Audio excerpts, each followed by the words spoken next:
Programang ito ay rated SPG, striktong patnubay at gabay ng magulang ang kailangan. Sa pagkawala ni Bubbles ay nawala na rin ang ipinaglalaban ni Olga na makuha ang kayamanan ng mga Montenegro. Wala na ring halaga ang kanyang buhay. Ang tanging dahilan na lang kaya gusto niya pang mabuhay ay maipaghiganti si Bubbles. Hindi na rin magiging sunod-sunuran si Olga sa mga Montenegro, kaya ganun niya na lang kung sigaw-sigawan si Don Julio.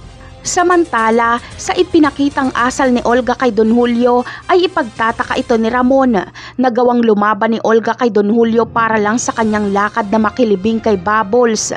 Diskumpiyado si Ramon sa lakad ni Olga, kaya susundan niya si Olga sa sitio Sandingan para malaman kung ano ba talaga ang inaatupag nito.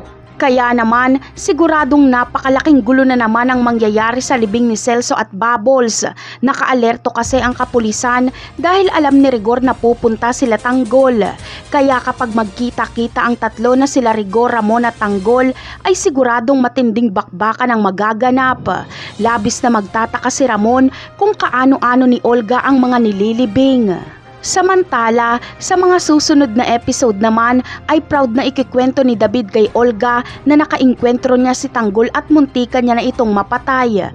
Masayang ikikwento ni David na bagamat hindi niya napatay si Tanggol pero nabigyan niya pa rin ito ng matinding pagdurusa dahil pinatay niya daw umano ang kasamahan ni Tanggol na babae. Dito na malalaman ni Olga na si David ang pumatay kay Bubbles. Ngunit ano kaya ang gagawin ni Olga kay David? Yan ang aabangan natin sa mga susunod na episode. Paalam!